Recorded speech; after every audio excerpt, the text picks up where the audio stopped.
So without further ado, can the real Slim Shady please stand up?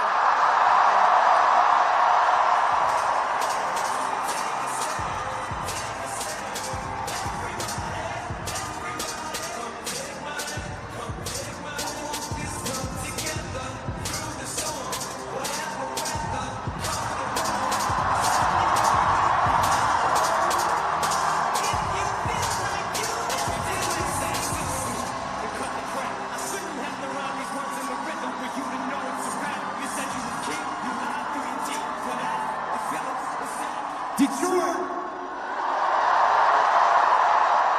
What up, now? So look, I wrote down a few things I wanted to say. I love you too. Thank you. I'm here tonight for a couple of important reasons. As most of you know, the city of Detroit and the whole state of Michigan mean a lot to me. And going into this election, the spotlight is on us more than ever, and I think it's important to use your voice. So I'm encouraging everybody to get out and vote, please. I also think that people shouldn't be afraid to express their opinions. And I don't think anyone wants an America where people are worried about retribution or what people will do if you make your opinion known. I think Vice President Harris supports a future for this country where these freedoms and many others will be protected and upheld. And here to tell you much more about that, President Barack Obama.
Let me just say,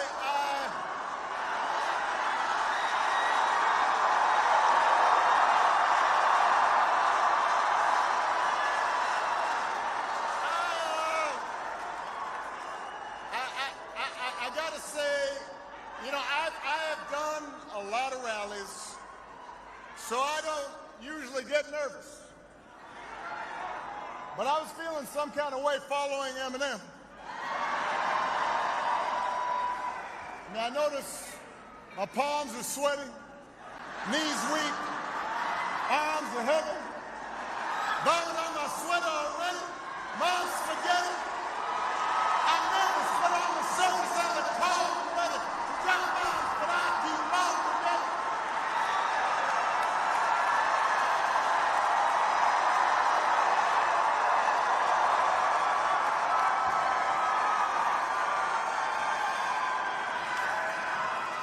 Dun, dun, dun, dun, dun, dun, dun, dun, dun, dun, dun.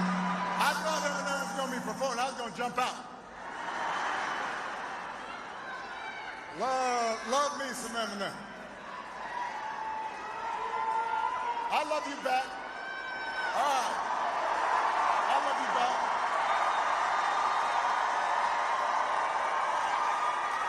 It is good to be back in Michigan.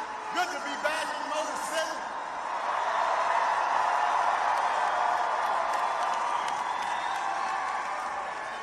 Now, I heard there was another rally here on Friday night, but it was a little smaller than this one. Don't boo now, vote. Don't boo. I'm telling you right now, don't boo. They can't hear your boos, but they can hear your votes.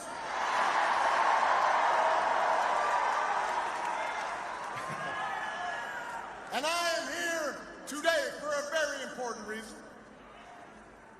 To ask you to vote for your Congressman, Shri Tanada, for your next Senator, Elissa Slotkin, for the next President of the United States, Kamala Harris.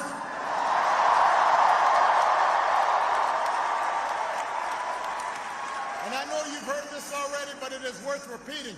Here in Detroit, early in-person voting has already started. If you are not registered, you can do it right before you vote at any early voting site. Early in-person voting begins all across Michigan on October 26th. And if you have an absentee ballot, just go ahead and return it. Don't be waiting. Just go ahead and do that. Find out where to vote early, where to register. If you need to find out where there's a ballot drop box near you, all that information's at iwillvote.com/Michigan. All right, and then you help your friends and family make a plan to vote too. Because together, Detroit, we have a chance to choose a new generation of leadership in this country. To start building a better and stronger and fairer and more hopeful America. And let me tell you, your vote is going to matter. Because we know this election is going to be tight. And it's going to be tight because a lot of Americans are still struggling. And I miss you too, but hold on. We can catch up later.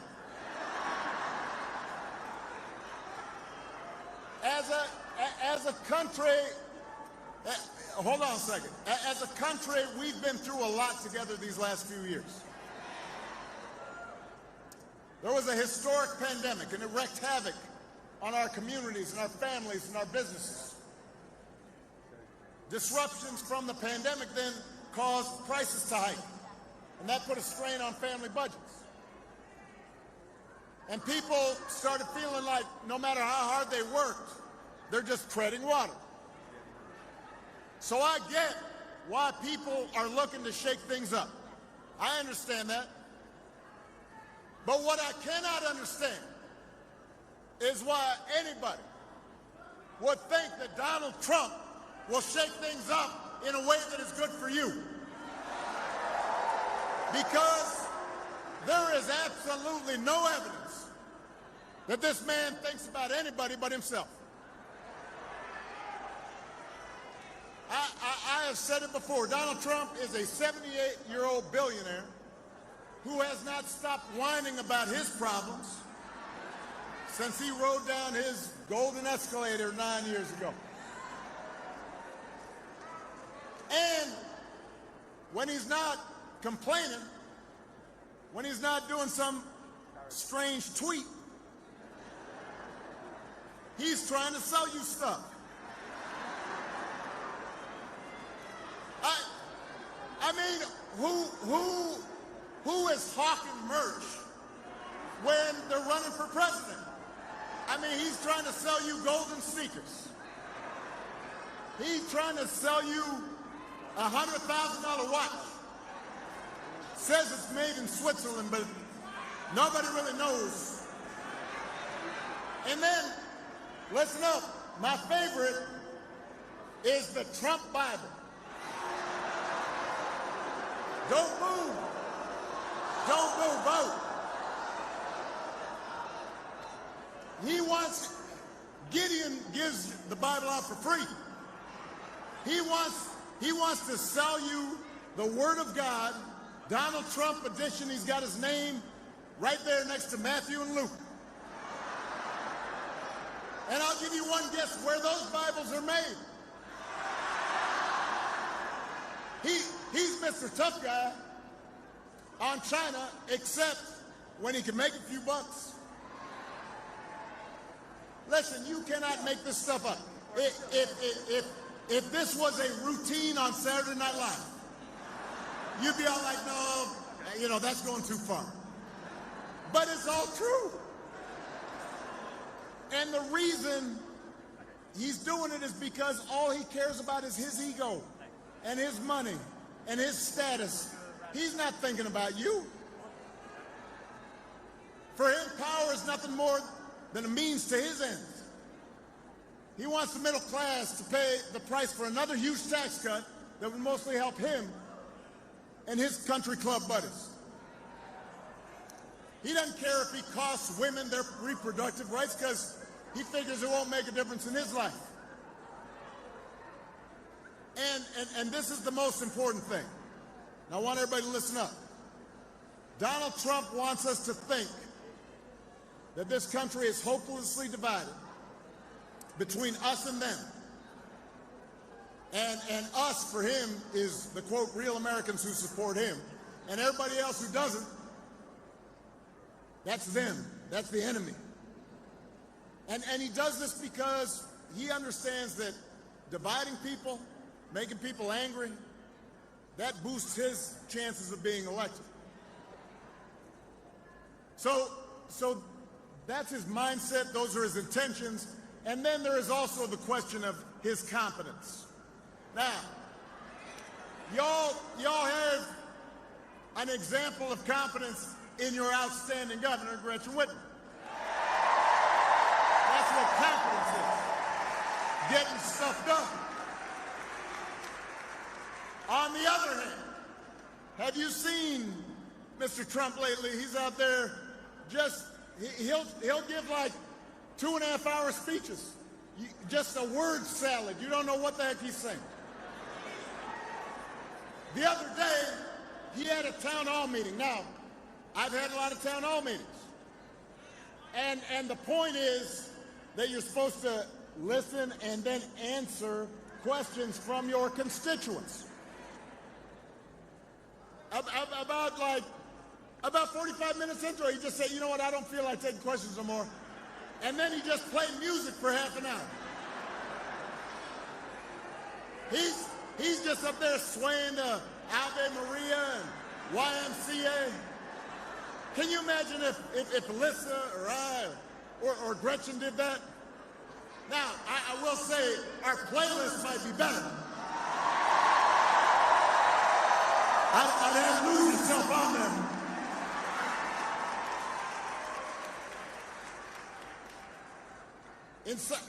At one of his rallies recently, he called himself the father of IVF. Now, I have no idea what that means, and you don't either. He said January 6th was a day of love. Made it sound like Woodstock. Made it sound like Coachella. Here's the point, Detroit. If your grandpa was acting like this, you'd be worried. You'd call up. You'd call up your sister, your brother, your cousin. You'd be all like, let me holler at you. Have you noticed Grandpa? He acting a little funny. But this is somebody who wants unchecked power. We do not need to see what an older, loonier Donald Trump looks like with no guardrails. America's ready to turn the page. We're ready for a better story. Michigan, we are ready for a President Kamala Harris.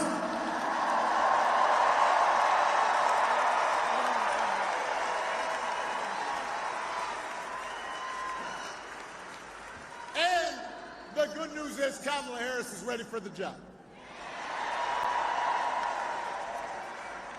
This is a leader who has spent her life fighting on behalf of people who need a voice, need a champion, somebody who was raised in the middle class.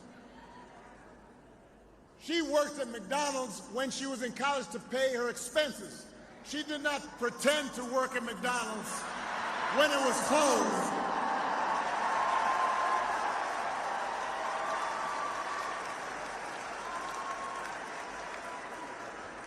This is somebody who believes in the values that built this country. And she is as prepared as any nominee for president has ever been. That's who Kamala is. And in the White House, she'll have an outstanding partner in Governor Tim Walz. Now, before I came here, I was in Madison, Wisconsin, and Tim Walz was there. And I love that dude. He's a veteran, he's a teacher, he's a coach, a marksman. He's been a great governor.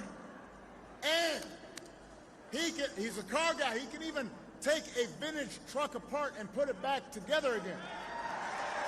Now, do you think Donald Trump can do that? Do you think Donald Trump has ever even changed a tire in his life? Let me tell you, if that man gets a flat tire,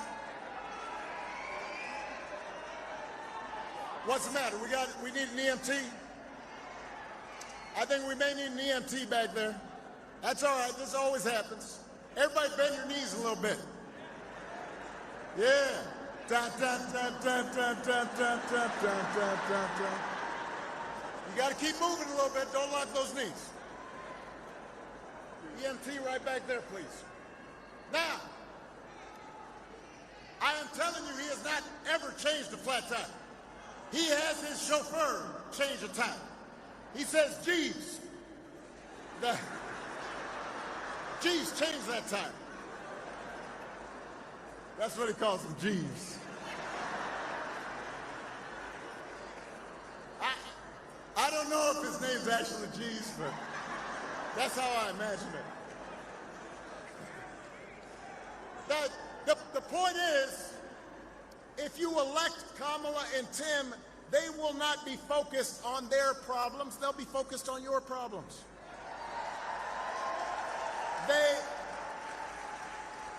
They can see you and relate to you because they've lived like you have. And they understand that too many folks in Michigan and across the country are still struggling to pay the bills. Now, understand, wages are steadily growing. Inflation is slowing. But the price of everything from health care to housing to groceries is still too high. And that hurts. The question is, who's actually going to do something about it? All right, y'all already know the answer, but let me give it to you anyway.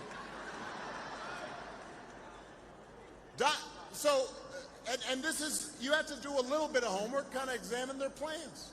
So Donald Trump's plan is to give another massive tax cut to billionaires and big corporations. Do not boo. Vote.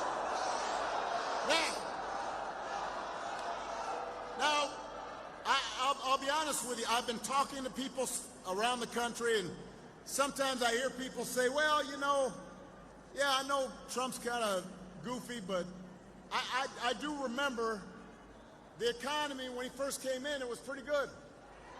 And I say, yeah, it was good because it was my economy.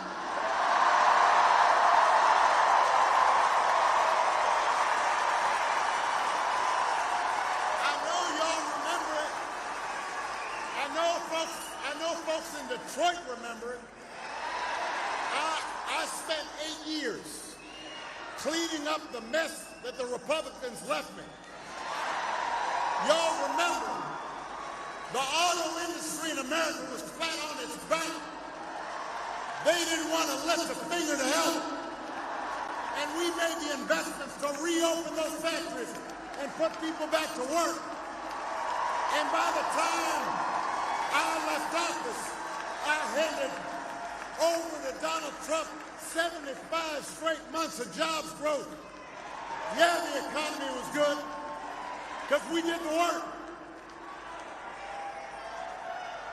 And all he did was give a tax cut to people who didn't need one. Drove up the deficit in the process. Now he wants to do it again. Do not fall for that okie doke. Don't be bamboozled.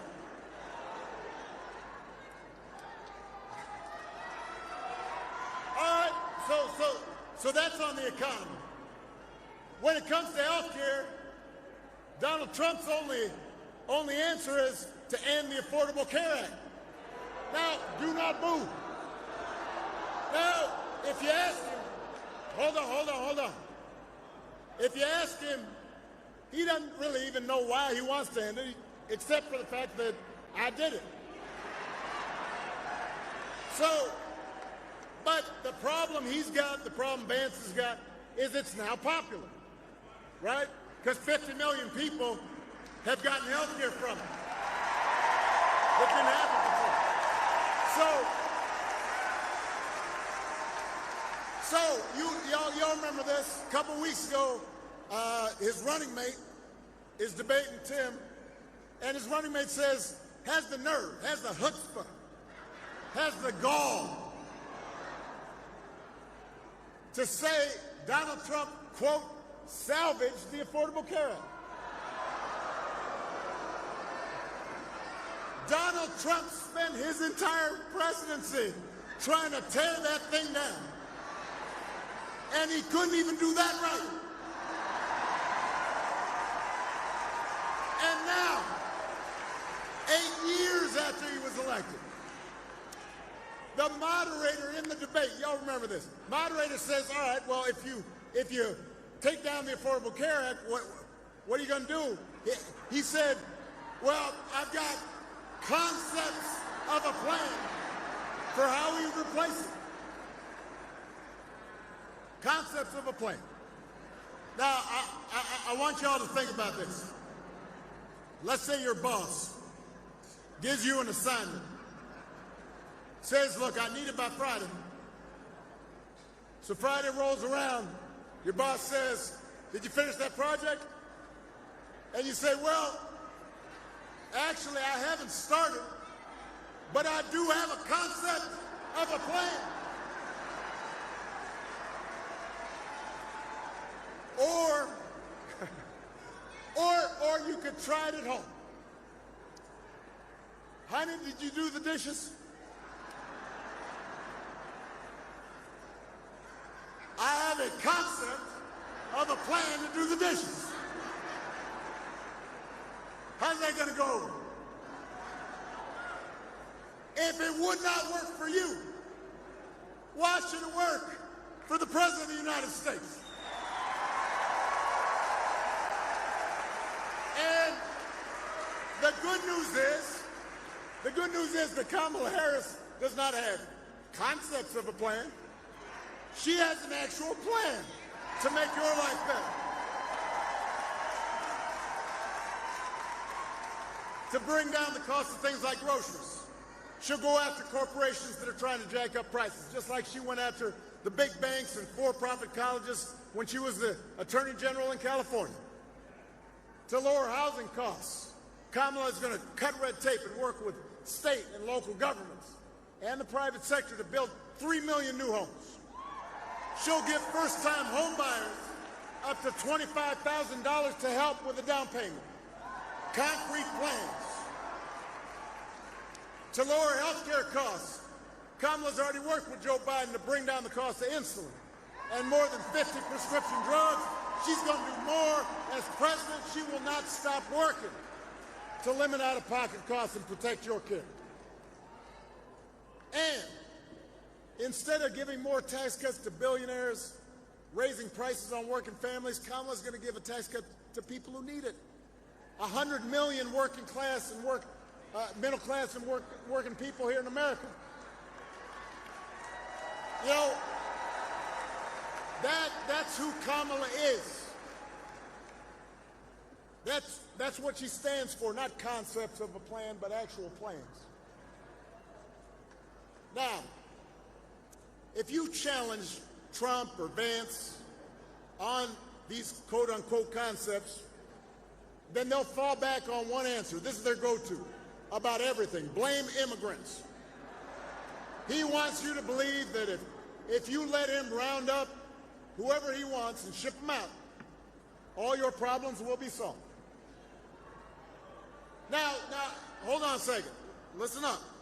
There are going to be a couple times where I really want to key in on this. because this is a big issue that's driving a lot of folks to think about voting for this guy. So I want everybody to pay attention, and I want you to say this when you're talking to folks who are concerned about immigration. Immigration is a real issue at our borders. We are a nation of immigrants, and we are a nation of laws. And we have to make sure the system works the way it's supposed to, and it's orderly. That's true. But here's the thing I don't understand. Him and Vance are always talking about, well, Kamala, you've been vice president for 4 years. Let me tell you something. Wasn't Donald Trump president for 4 years?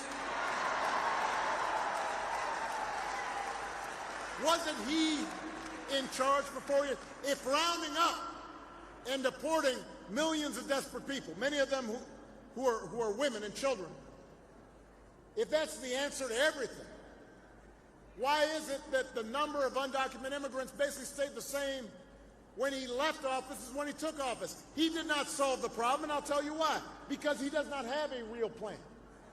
He has concepts of a plan, and it's a mean and ugly plan designed to make people resentful and angry. So I'll tell you what an actual plan is. There was an actual plan to bring order at the border and fix our immigration system. A bipartisan deal that Kamala Harris supported, even though it was written by one of the most conservative Republicans in Congress. It was ready for a vote. And Donald Trump decided to tank that bill. He called up and pressured Republicans, do not vote for this. Because he wanted the issue for the election. He thought it would be helpful to him when he ran for president. Think about that. We do not need a president who will make problems worse just to make his politics better. We need a president who wants to solve problems and make your life better. And that's what Kamala Harris is going to do.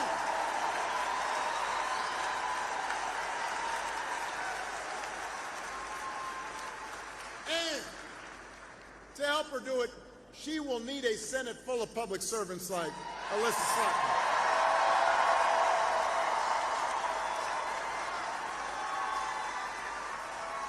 Now, some of you may not be aware, Elissa and I go way back. She was in the administration. She was sitting in the Situation Room. She delivered national security briefings on some of the toughest issues we were dealing with. Elissa don't play. She is serious.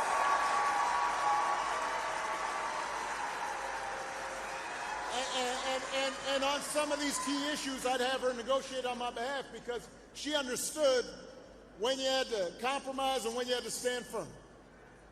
And in Congress, she's been working on the issues that matter to you, like bringing down the cost of prescription drugs and bringing supply chains back to the U.S. and creating good jobs right here in Michigan, working with state government. This is the kind of person we need in Washington, because presidents can't do it alone. She will help Kamala and Tim get stuff done.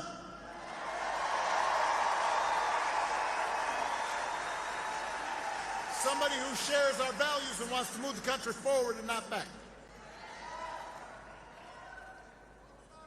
Now, one of those values we share, that we talk about, that we worked on, that all of you care deeply about, is freedom. So let me talk about that just for a second. I don't think we've ever had an election with candidates whose conception, whose understanding of freedom is so different. Because for Donald Trump and his cronies, freedom basically just means getting away with stuff. He wants to be able to, like, fire workers, bust unions, and get away with it. Or allow companies to pollute our water and our air and get away with it. He said in the middle of the pandemic, when people were dying and hospitals were being overrun, he actually said, I do not take any responsibility at all. I do not believe any American president has ever uttered those words before. But that's his idea of freedom. He gets to do what he wants, and he's not responsible for anything.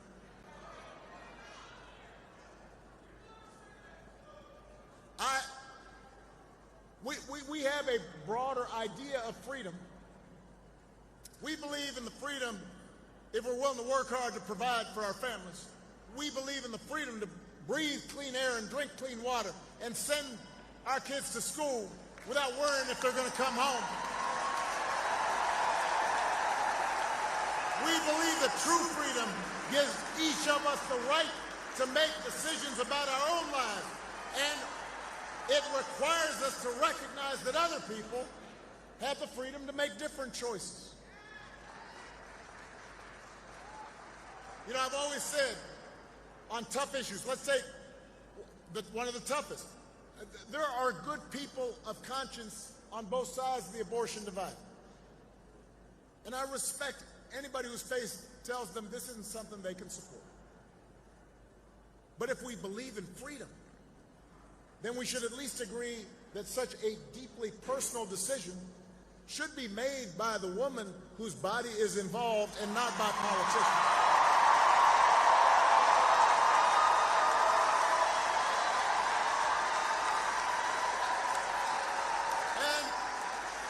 And the majority of America agrees with it, which is why you've been seeing Donald Trump try to tie himself into a pretzel on this issue. When he ran for president the first time, he said he'd support punishing women who got an abortion. Now, just a few weeks ago, he told women, I'll be your protector. I'll tell you how he protected you. He handpicked 3 of the Supreme Court justices that overturned Roe versus Wade. He bragged about it. Now there are Trump abortion bans in 20 states, many of them with no exceptions for rape and incest. And he's going around saying everybody wanted it that way. No, they did not. So, Donald Trump may be confused, but let's be clear about what's at stake here. If you send Elissa Slotkin to the Senate, she will vote to restore the reproductive freedom that women had for nearly 50 years. And if Congress passes that bill, Kamala Harris will sign it into law.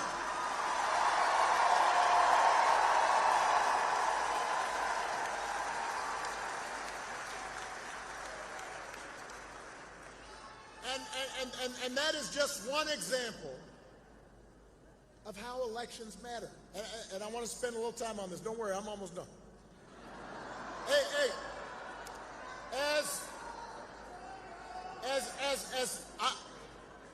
I get how frustrating politics can seem sometimes. I get frustrated, Lord knows. I don't watch cable news because it gives you a headache, put you in a bad mood, because it seems like folks are just arguing and bickering and mad, and then nothing gets done, and so you start feeling like your vote doesn't matter. But, in fact, your vote does matter, because your vote can make your life a little bit better or a little bit worse. Now, people sometimes, I think, have the wrong idea. Politics is not going to solve all your problems. Poverty will still exist, even if Kamala Harris and Tim Walz get elected, because it's a hard problem. Racism doesn't go away based on one vote or one administration. Those things don't stop overnight. The way you make progress is by making things better a little bit at a time, and then over time, those little differences become big differences. And so,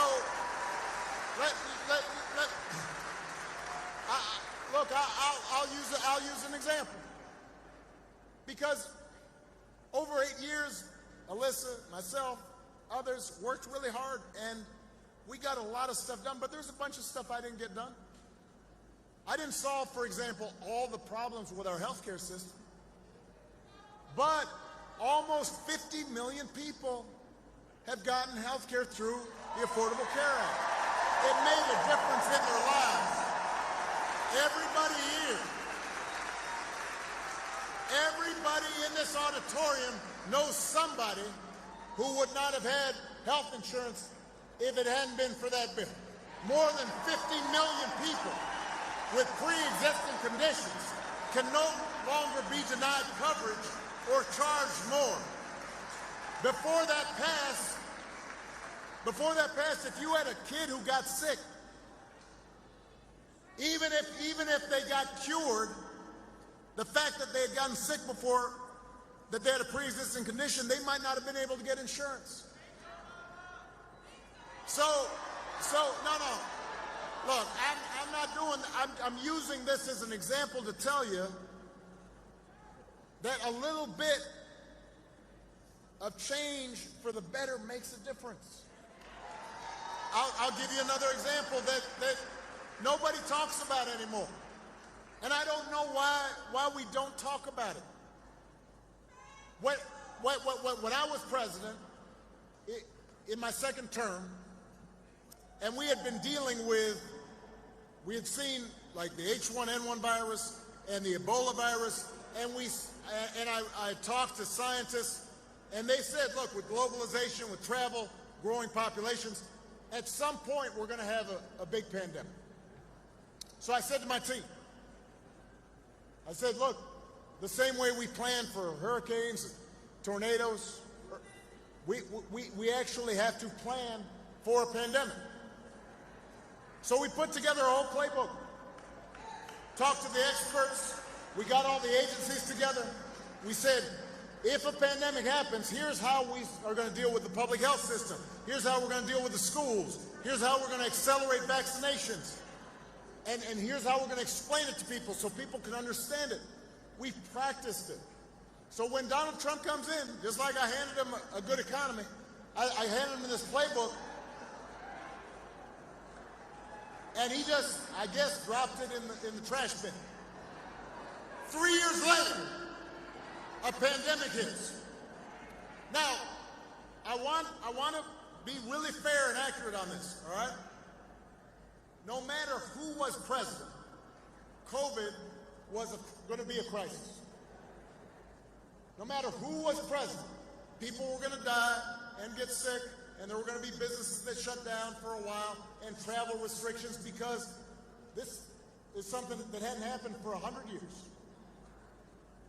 But if you look at right across the border in Canada, their per capita death rate from COVID was 60% lower than here in the U.S. Now, I want you to do the math. Over 1 million people died during the pandemic here in the U.S. 60% is 600,000 people. That's people's grandparents, people's parents, co-workers, friends. Some of those folks might be alive if we have a competent president who actually is paying attention and doing their homework and actually trying to make things better, as opposed to telling people, go ahead and inject bleach. That might work. So do not tell me that your vote doesn't matter. If somebody in your family, in your neighborhood, your coworker tells you it don't make a difference, then you've got to tell them, no, having somebody who's competent and sees you and cares about you and thinks about you, it makes a difference. It'll make a difference to them. They may not always know it.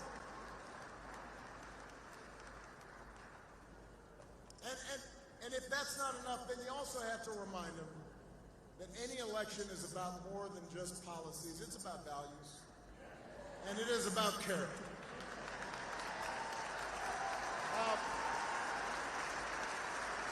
Some of you know, growing up, I didn't have a father in the house. But I was lucky enough to have people around me, a stepfather, my grandparents, teachers, coaches, and most of all my mom, who tried to teach me the difference between right and wrong. And who showed me what it meant to be honest and be responsible and to work hard and be accountable and treat other people the way I'd want to be treated. And I won't lie to you, when I was a teenager, through young adulthood, I did not always live up to those values the way I should have, and I made mistakes, and I tried to learn from them. And I internalized those values, and I tried to live up to them, and I tried to pass them on to my kids. And I suspect most of you grew up the same way. And one of the most disturbing things about this election, about Trump's rise in politics, is how so many of us, even good people that we know, seem somehow suddenly to be willing to set aside values that we were taught. I mean, the day after the 2020 election, thousands of mail ballots were being counted right here in this convention center. And because Donald Trump was willing to spread lies about voter fraud in Michigan, protesters came down, banged on the windows, shouting, "Let us in, stop the count." Poll workers inside being intimidated. Earlier this month, we learned that someone on Trump's campaign told the lawyer to, quote, to find a reason to try to throw out votes, quote, even if it's BS. Hey, do not boo. Later. Hold on. Later, the same staffer said, quote, make people right. All because Donald Trump couldn't accept losing. Right now, we just saw one of the deadliest couple of hurricanes down in North Carolina, Florida.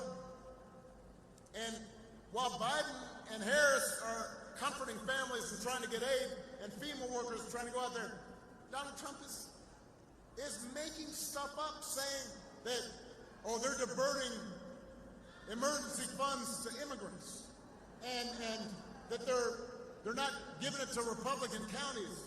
And so suddenly FEMA workers, emergency workers trying to help desperate people, are worried about their own safety, and people aren't applying for aid. When did that become okay? No, look, I know you know the answer, but I want us to think about this. No matter where you stand on the issues, why would you go along with that? If your co-workers act like that, they wouldn't be your co-workers for very long. If you had a family member who acted like that, you might still love them, but you wouldn't put them in charge of anything. You wouldn't trust them. And yet, when Donald Trump lies or cheats or shows utter disregard for our Constitution, when he calls service members who died in battle losers, when he calls fellow citizens vermin, we make excuses for it. We act like it's okay. Or at least those who say they're supporting him, they say, well, he's just joking, or it's not that serious, or what, as long as we win, that's how politics is played. No, it's not. And I've noticed this especially, a while back I said this, and some folks were all, asking me questions about it, where I said, look, especially some men seem to think Donald Trump's behavior is somehow a sign of strength. No. Look, I want to be clear. I want everybody to actually look at the record. I want them to educate themselves on the issues. I have friends who have voted Republican in the past. I do not think one party has the monopoly on all wisdom. But when I hear folks saying, yeah, I'm thinking about voting for him just because, and I say, what? And they say, well, I know he seems strong. He seems tough. I saw him at the UFC fight.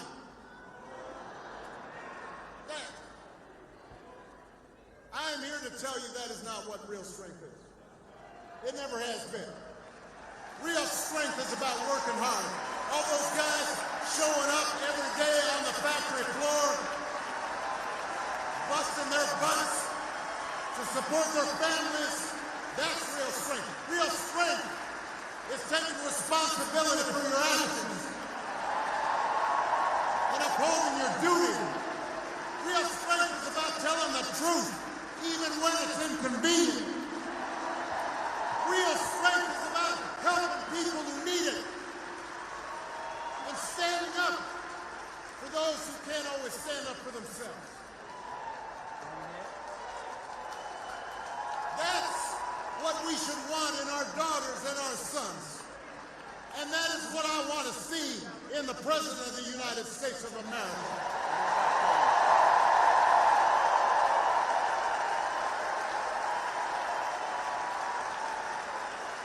And the good news is that you have candidates to vote for in this election who demonstrate that kind of character, who know what real strength looks like, who will set a good example and do the right thing and leave this country better than they found it. And that is the choice in this election. It is not just policies that are on the ballot. It is about who we are. It is about what we stand for. So whether this election is making you feel excited or scared or hopeful or frustrated or anything in between, do not sit back and hope for the best. I know I'm the hope guy, but don't just hope. Get off your couch and vote. Put down your vote. Put down your phone and vote. Vote for Kamala Harris as the next president of the United States. Vote for Tim Walz as the next vice president of the United States. Vote for Elissa Slotkin and this whole incredible Michigan Democratic ticket. Get your friends and family, neighbors, co-workers to do the same. Because if enough of us make our voices heard, we will leave no doubt about the outcome of this election. We will leave no doubt about who we are and what America stands for. And together we will keep building a country that is more fair and more just and more equal and more free. That is our job, Detroit. That is our job, Michigan. That's our responsibility.